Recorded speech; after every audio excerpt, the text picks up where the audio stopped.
everybody with the HB Book Club. I am here to do the book review for our February read. I just finished it. I'm here in Fort Myers Beach and took today to finish it off. Today is the last day of February, so I'm going to bring you your review, and then I'm going to go ahead and launch the March book, which I'm going to start here. I'm excited about. So we'll talk about that in a second.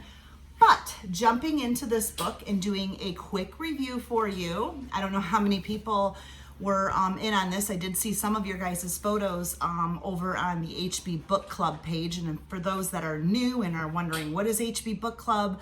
Hello. HB Book Club can be found over on Facebook, and it's the HB Book Club group. So just go ahead and I'll accept your friend request right away, and you will see all of the books that we're reading for 2020. And we have some really good books. So you're welcome to join over there, involve yourself in the conversation there. Like I said, I'm hoping that we conversate more. This book, I feel like we didn't have a lot of conversation going on in February just because of the book. My personal opinion, and I'll get to that in a second. But yeah, that's what I want that group club to be about, is just us communicating. So remember, post a picture of your book, your highlighted book, notes that you're taking. And I love the person that just did that recently with this book. It was awesome. It actually really encouraged me to get into my book that day. So you never know how your pictures or a quote that came out or a sentence that came out or something about a character, when you write it down, it does encourage another person to just get in and read, because reading is good. All right, so let me go ahead and give you a rating for this book. What Do You Really, Really Want by Kevin Stebbings. So our rating is a 1 through a 10. I'm gonna rate this book, I'm gonna say a 6. I'm not gonna give it a 5 because I learned things from it, and I'm not gonna go real low with it because it wasn't like I didn't pick it up. I actually did read it and I did highlight. I'm gonna tell you what I got out of it. I wasn't thrilled, like excited to pick it up and finish it. That is for sure. It wasn't like, oh my gosh, my goal to finish it was I want to finish a book a month. And so I want to finish what I started, whether I like it or not. I want to get through the book. And so I had to come from a different approach. First of all, this book, let me find my little note here that I took. I took some notes on it right here on the back. This book is really a lot about life coaching, which I didn't know that really when I read the book. I thought it was going to be more empowering to encourage us to go after what we really, really want. I had no idea it was about life coaching. So in a way that was really cool, because one of my goals this year was to move on with new clients and just coach again and do a little bit more in my coaching and explore with that. So that was kind of really cool when I realized that this was actually a life coach with his clients, with I think 6 clients, I think is what he had. No, 2 clients with 6 series of them. So 6 sessions with each of them. So he met with 2 clients through a series of 6 coaching conversations. So it was Mia, because she was my favorite. I actually jumped to all the conversations with Mia, and I believe the other one was Alex, if I'm not mistaken. But I loved Mia's. I actually highlighted everything, and one of my favorite parts was when Mia was looking at enhancing her spiritual journey and adventure. I found so much discovery as a life coach and really helping somebody and listening to where people are struggling in that. And I think Mia could represent a whole lot of people. So I was drawn to her, and I was drawn to the coaching goals and the outcomes that happened with Mia. I really, really liked that.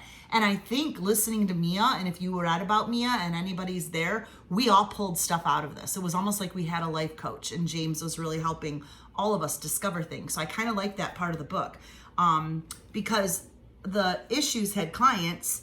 They come to James and he helps them work through it, which is exactly what I do through HB Ministries. Last year when I was coaching, I'm so excited that I was able to set some butterflies free. And what I mean by that is that we just went through a series of topics, and my butterflies were set free. They were like, I just have freedom now. I feel like I can fly. I've got some momentum. I'm ready to go. I can do this on my own.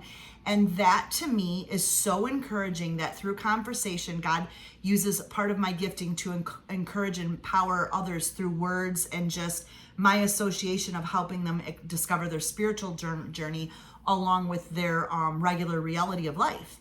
And that's awesome. That is like my passion. So this book, I loved it for that reason. It really helped me see practical questions that they used, practical ways of redirecting areas of their life that they felt that they were stuck in. So I liked that. I just think that mentorship is amazing. I have different types of mentors for different seasons of my life, and I utilize all of them. As a matter of fact, one of my spiritual coaches, I meet with pretty much every 2 weeks, every 3 weeks, because I think it's important. Also, business coaches is really important. So I have mine, and gosh, if I could meet with them every day, I would. But I stay on track, I stay focused, and this book kind of helped me also do that in regards to questions and follow through and things like that. It was just the way that they kind of built a relationship. So that's really what you will see in this book is 2 clients through, like I said, 6 series of coaching conversations. But I think each coaching conversation helped us find something important that we could identify with. So what I'm gonna do is kind of just highlight some of the areas that I think were really, really awesome.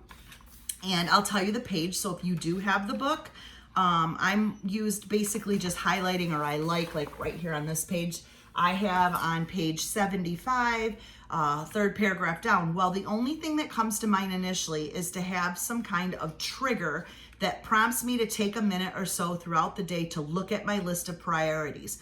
One idea is set an alarm for certain intervals throughout the day, reminding me to check in with what I have written. And I love that because I was taught that like 2 years ago. So that's why I brain dump my week on my week view page in my planner. And if you want to know what my planner looks like, you can go to my Facebook in that area and check out all my planner videos, and you can see I'm huge on planning. I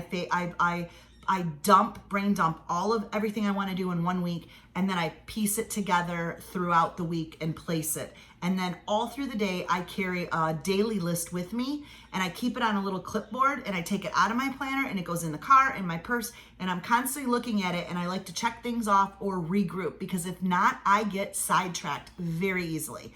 So that is huge for me, and I really liked that that was shared in coaching. I share that with all my clients. One of the first things I want to do is get them to learn to brain dump. I want to also get them to look at their spiritual line, your faith line, really, and learn how to listen to how discerning the voice of God and different things. Once I can get you through that lesson, then we know how to focus when we're talking on different areas or different journeys or different seasons or issues in your life. So every client, again, has their key categories. And I loved the way I could pick out where James, how he rerouted all the time and wrote questions down, taught them to do a little to-do list. And so lists were really huge. I also highlighted a lot on page 115. And again, this was all, I think this is when, on page 115, he was talking a lot about spiritual habits being a consistent part of the day, and how Mia was looking for a way to get back on track spiritually. This was probably my favorite part out of the whole book was Mia's trying to track her spirituality, trying to get onto a relationship with God without compartmentalizing her spiritual life and keeping it separate from her real life, but how to bring them together, how to focus in the morning, how to get through 30 minutes without being distracted.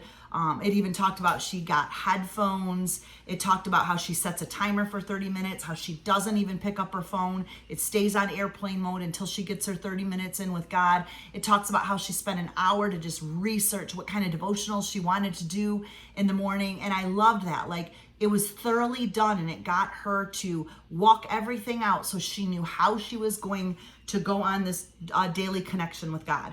And I highlighted everything because it was one of my favorite. Honestly, page 116, I said was huge. I highlighted all that. And then again, when she was talking about her phone and keeping that disconnected, because I think a lot of us get up in the phone, turn our alarm off. It's easy to go and go, oh, so-and-so texted me. Oh, here's the news. Oh, what emails do I have? And then this grabs all of our time. And then, oh my gosh, we got to get into our day.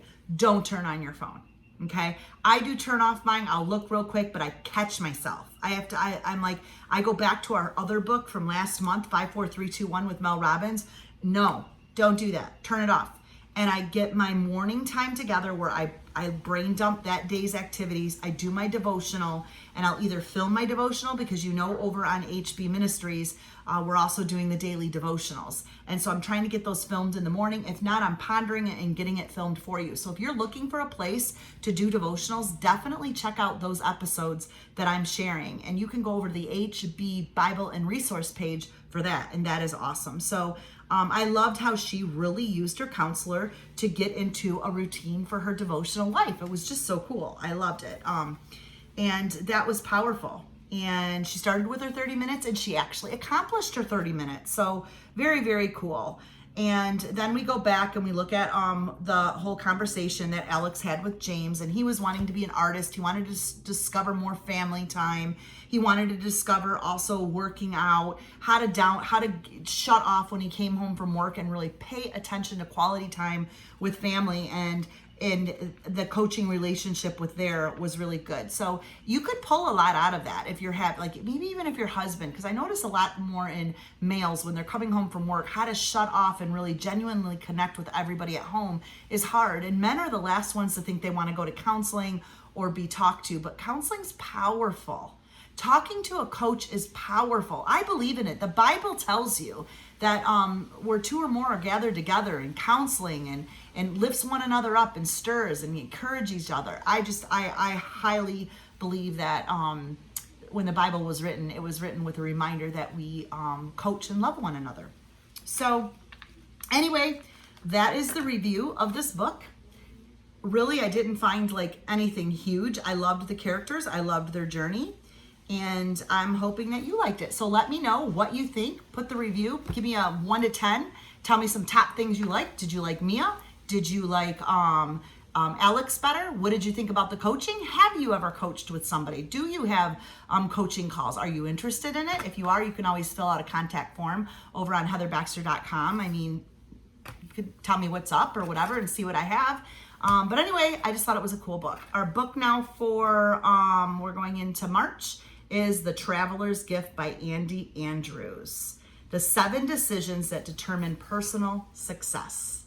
So go and find me over on HB Book Club, and you'll see my pictures on this and my first reviews of what I think about this book and how I feel it's going so far. I haven't even started the first chapter, but I will be starting that today by the pool, and so you can check onto that. So anyway, thanks a lot for joining. I hope you enjoyed this book. My husband's asking who I'm talking to. You know, I'm doing a book review for this month.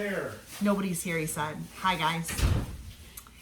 So anyway, let me know. Put what you thought your rating was on that book, and who is in for this book. I want to know. Leave me a comment below. I'm in. I'm excited to read with you. Let's start leaving comments on the HB book page on Facebook about this book. Like I said, it says it's a New York Times bestseller, so I'm pretty excited.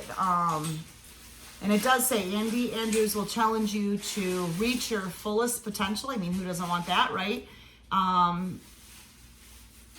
It has a lot of good stuff on it. So like I said, I haven't touched it yet. I'm going into it today, and you'll see my comment probably tomorrow on what the first chapter was like. So again, thank you for being belonging to the HB Book Club, and I will see you guys in March's review. Bye-bye.